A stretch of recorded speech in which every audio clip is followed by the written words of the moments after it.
Well, g'day everybody and welcome. We are coming back to and having another squiz of life and land. It's a charming settlement building strategy game paired with a rich simulation experience. Every animal and plant strives to find its place in nature, while you lead your villagers to their future, expand to different regions and trade with local factions to gain needed resources. In early access, it has very, very positive feedback. It is going into 1.0 release on the 16th of May in the, I believe, the States. And we've been given exclusive access to release some content the day before that. We played this. I do like this very, very much, this game.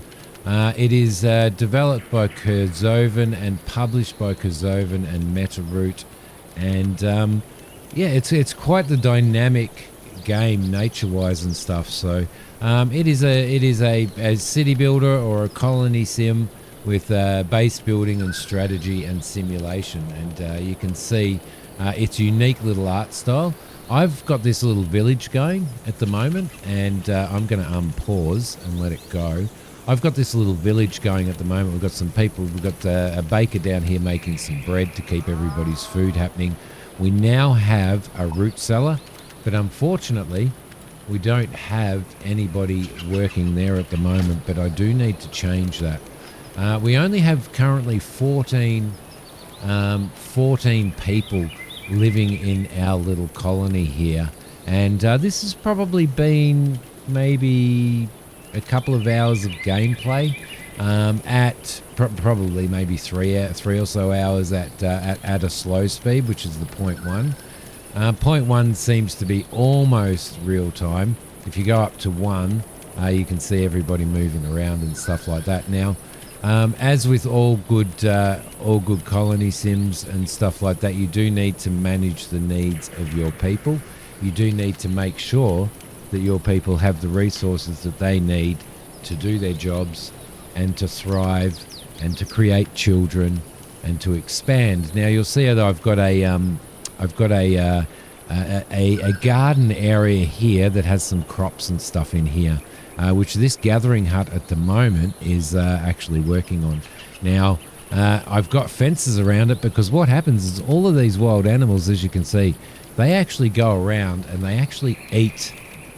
You know, they forage and they eat and they destroy crops and stuff when they eat them. So you do need to be very, very careful of that because ecologically it's an evolving landscape.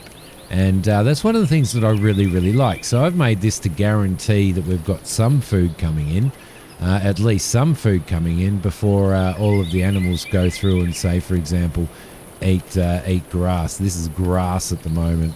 We've got some other resources through here. We've got some cows roaming around. There's another cow there who's in the wilderness. We've got a lot of, as you can see up here, we've got bushes that provide us with leaves and branches, bark roots and sprouts and fruits. But animals will come and eat all of that type of stuff. So you do need to be very, very careful about that because, as I said, ecologically, the map is evolving as it goes. There's a lot more under the surface to this game. At the current moment, I'm actually constructing a community centre. I've got it as a low priority because I really needed to get the root cellar done, and I need to get the open dairy done as well because at the moment we have 100 milk sitting in the simple barn, and from sheep, and we also have a fair bit of wool in there. I've also noticed we're heading into winter, and I have noticed that at night time and at specific times of the day, people are very, very, very cold while they're walking around and stuff, which means we really need to provide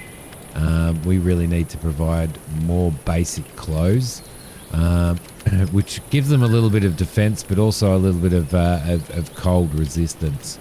So over here, at the moment, I do have an employee in here. I have Vincent in here, and activities-wise, he's crafting right? So I want him to concentrate on crafting rags. Over here, we've got Sylvia, and I want her to concentrate on crafting. Well, we do have wool, and we do have rags. Well, we don't have any rags at the moment, but we should have. So I want to move this up to here, so that she can actually start producing some basic clothes before we go into winter. I think I've left this a little bit too late as well, to be honest. And in here, we want to make sure that his priorities are crafting rags from grass and crafting rags from the wool that we already have.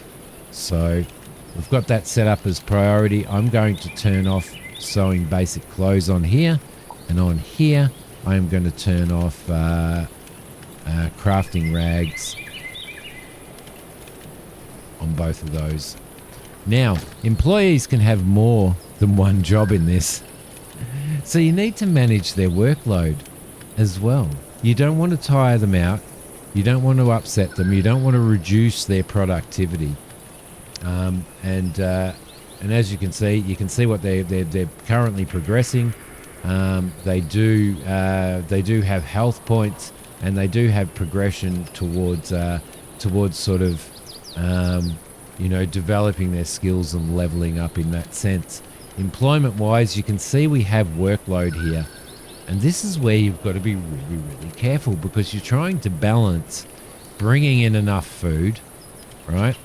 Bringing in enough resources, making sure that we have enough materials to do the stuff that we want, without actually overworking your villagers. And it's very, very easy to do. At the moment, I've got a hunting hut out here. I do believe food-wise, I think we have quite a bit of food, which is really, really, really good. So what we could probably do in that sense is we could probably... I don't think I have anybody working in this gatherer's hut here. I do have somebody working in here.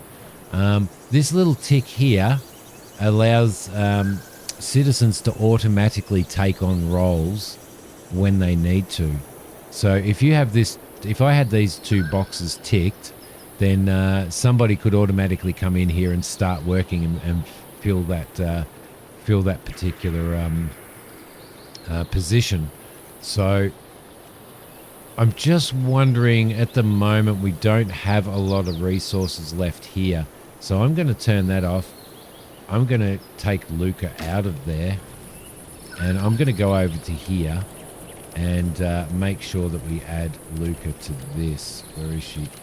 Right there. She's going to the fishing place at the moment, so we'll probably leave her doing that, because that's going to give her 100% of work. Now, again, it's those things that you need to consider. Now, you don't necessarily have to micromanage. For those of you who don't like micromanaging, all you need to do is tick a bloody button.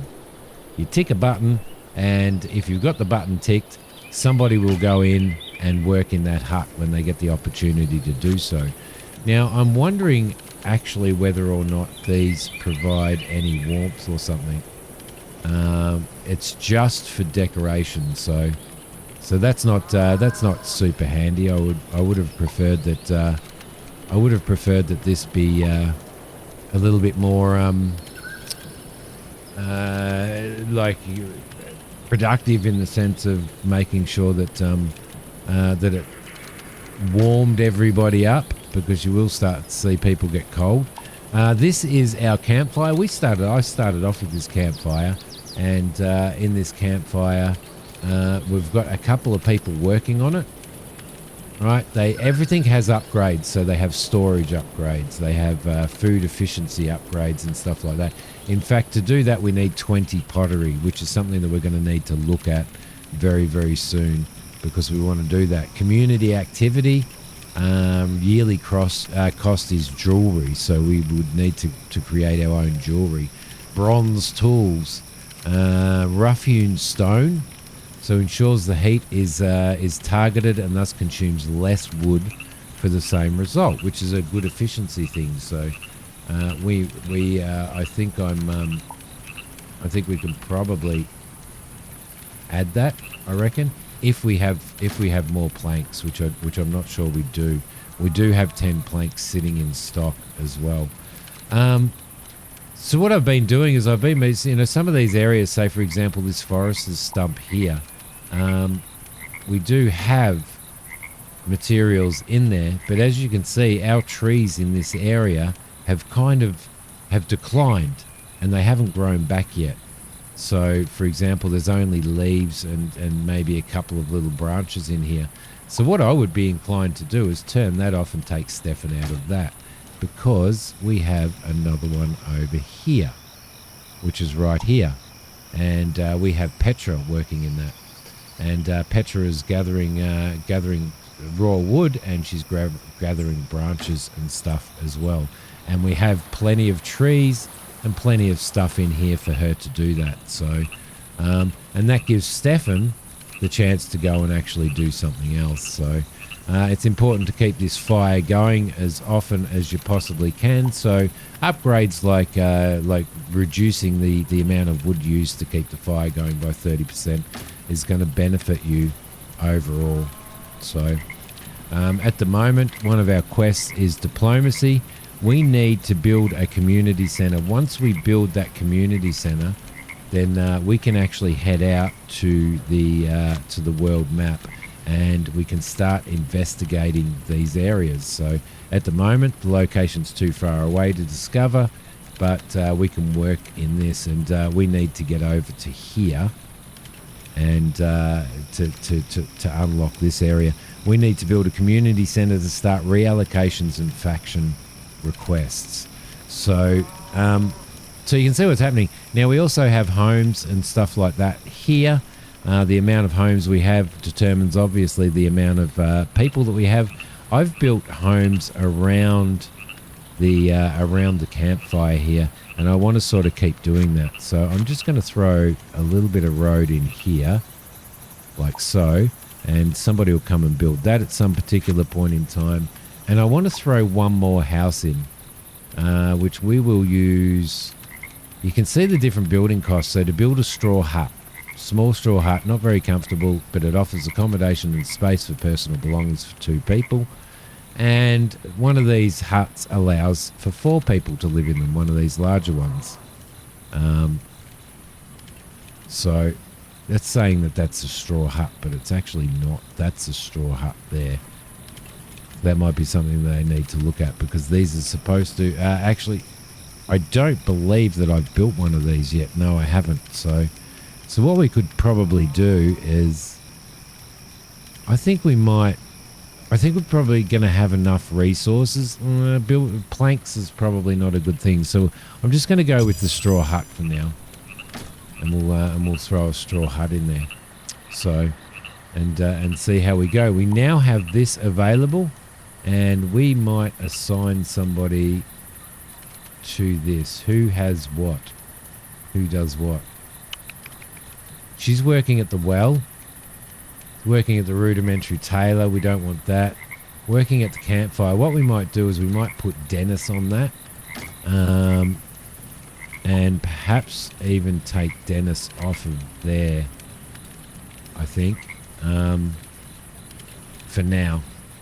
Because what we want to start doing is I want to actually start producing some I want to actually start producing cheese, basically, or dairy products. So hopefully he'll do that. I don't see too much else that we want to do here at the moment, other than probably throw a little bit more of that in. We don't have any I don't think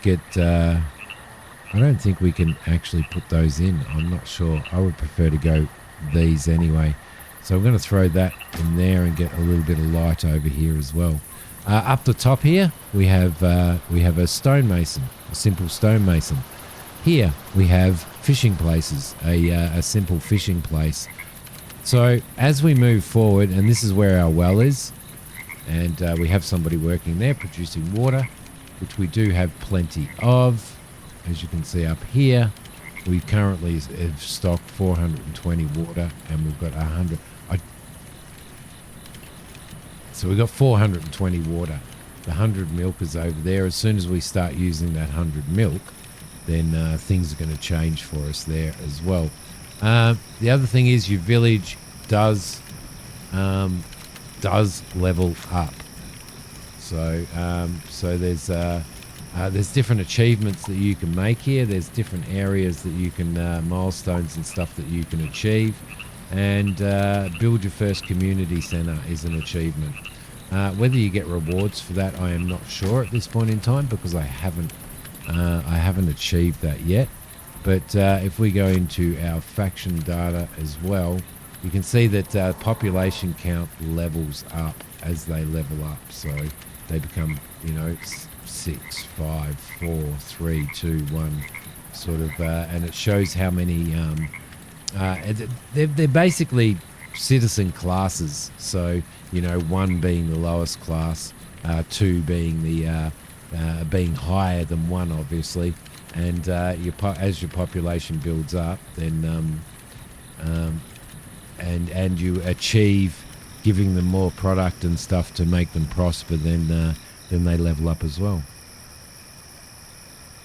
So that is that little bit of it, which is actually really, really cool. You've got your seasons up here. You can see we are coming into winter now. We're currently in autumn or fall, as you guys over the other side of the world call it,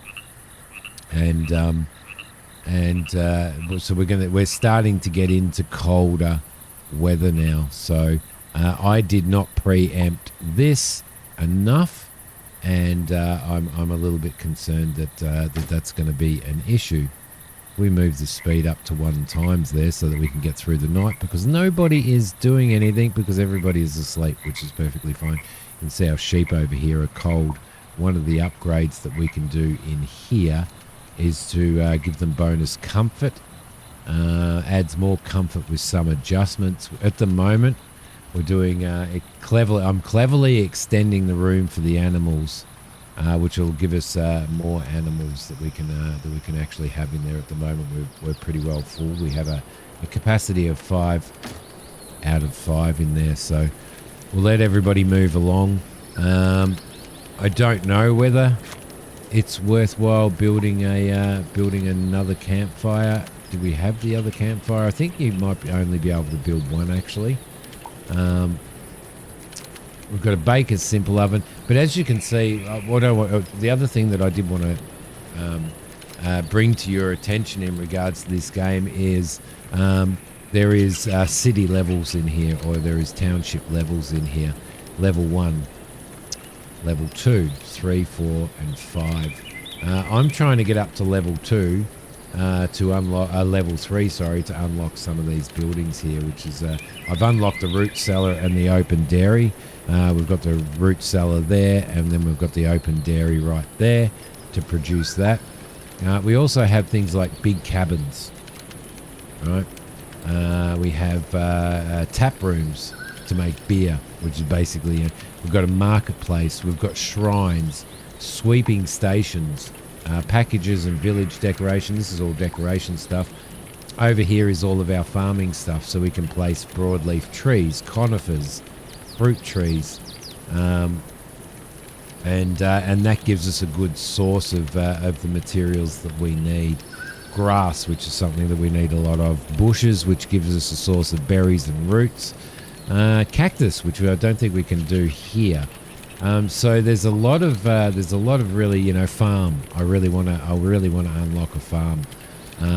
Simple smelters, foresters' lodges, and fisheries. And these, like the fishery, is an upgrade to this. So we would build a fishery, which I would probably, I think, build down here.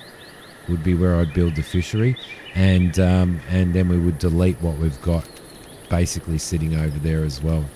What have we got? We've got one of those, and we've got basic clothes. I don't know whether people have the basic clothes or not. So the idea is to bring up to prosperity and to manage the entire ecosystem, to ensure that you are not destroying the ecosystem and therefore don't have the resources that you need to make your village prosper. So, and yeah, it's a very big thing. So, for example, if we wanted to maintain all of this area, and prevent the animals from eating all of this, then we could basically extend this wall through here and make it a larger area, which at some point I probably will do. So there you go. In regards to the barn, the person that is working in the barn, there we go. We've got our first snow. The person that is working in the barn, which at the moment is Erica, she's harvesting. She's doing population control. So I think that sheep there is dead. So that will be harvested, and she'll maintain that type of stuff. And she'll also bring water down here to look after the animals. Providing food, we should, the needed food depends on the animal species, so we probably need to make sure that we do that as well. I don't know which, I reckon grass would be what the sheep eat, so rather than cereal grains.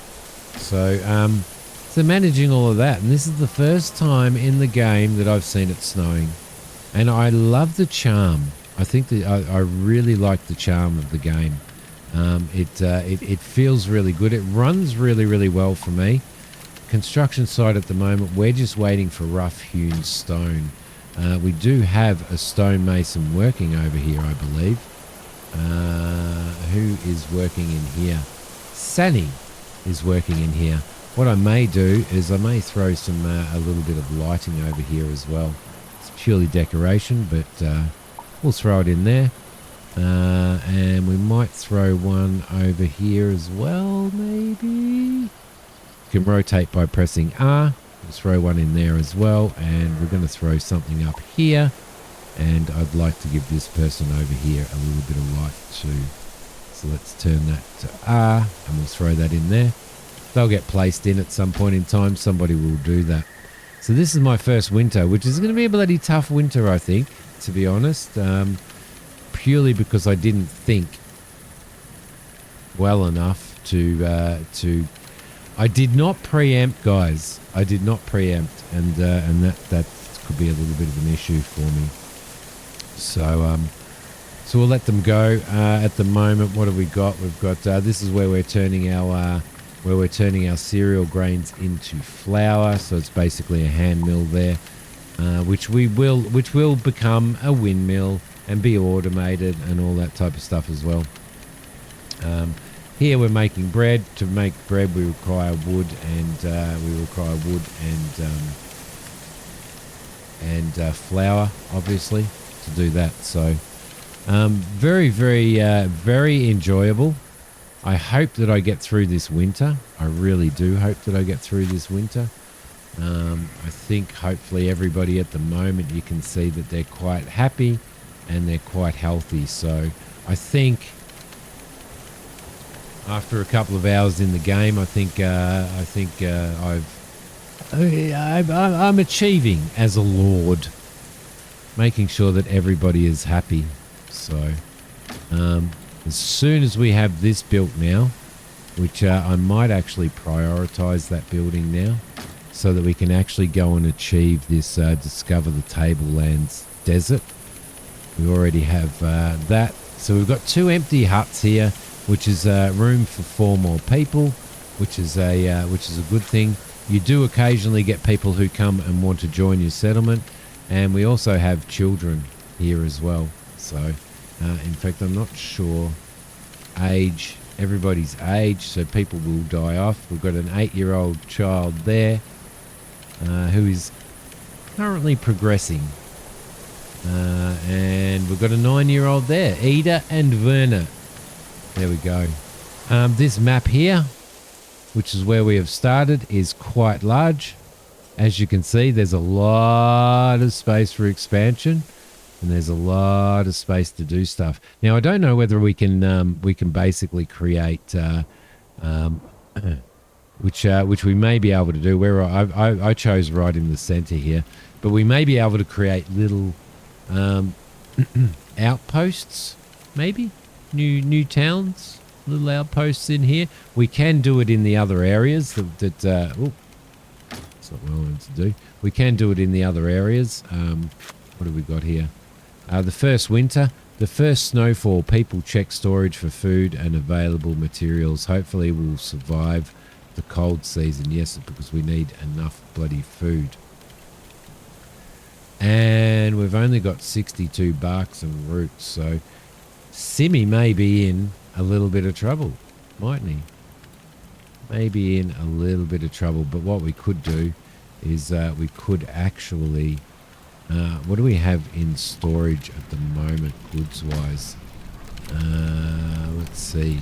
We have 4 flour. We've got 354 raw meat, so we really need to be cooking raw meat as a priority. So, which we do have as a priority here. Wood is something that we are running short of, so which is a bit of a problem, and we won't be able to get fruits. But we've got so much meat that we should be able to keep people going. 372 meat should keep people going. And now that we've got this area here, has anybody started working in there? Nobody has. To start storing all of that stuff and start storing the cheese and stuff like that is going to be a bit of an achievement. In here, we are producing at the moment. We've got 4 of those dairy products there, which are also going to help people eat. So we've got 6 sitting there. Meat's gone up to 38. I think we will be perfectly fine. I think we'll be perfectly fine. So root cellar wise, I do believe that the root cellar community buildings are... Where are you? Small cabin. We can actually build another campfire. Oh, here we go. Look, flint torch. Flint torch will help improve the heat in these areas. Okay, that is really, really important. So let's throw the flint torch here, maybe. Yeah, we'll throw it right there. We'll throw one over here as well to keep this area nice and warm. So we'll rotate you to there, and we'll try and warm this area as well by rotating you around there. And I think that's going to help. We will probably also throw one down here, I think. Maybe over there, I reckon, to warm this area too. All right, beautiful. That is really, really, really, really handy. That is really handy, to be honest. Where is my root cellar? Right there. Provides a space for storable foods such as fruits or vegetables.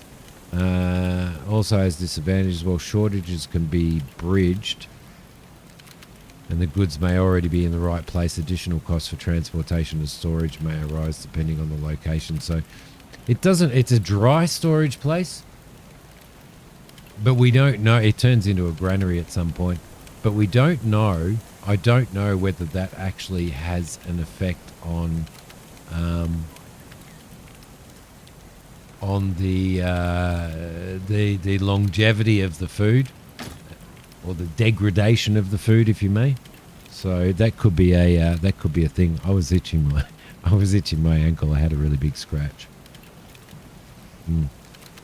But yeah, I'm glad that this has been released is being released on the 16th of May into the 1.0. It has very positive comments, and I know why. It's you guys know that I like a good little colony sim, and I like to play it. I like to play them, and I like to sort of I like to stream them as well.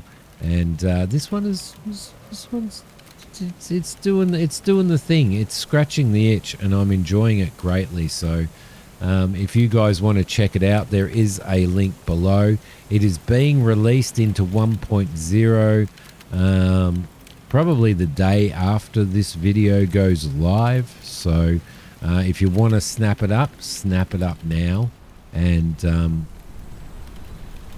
of Life and Land, very, very good.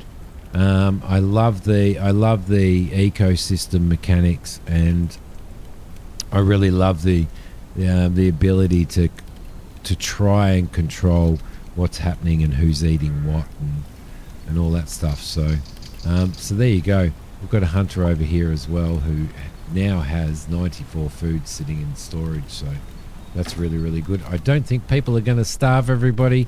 Thank you so much for watching. Don't forget that there is a link below. Hit like if you like this, and come and join me on Discord. Come and join me on stream. I'm now dual streaming as well. So thank you so much, everybody, for watching. I will see you next time. Bye.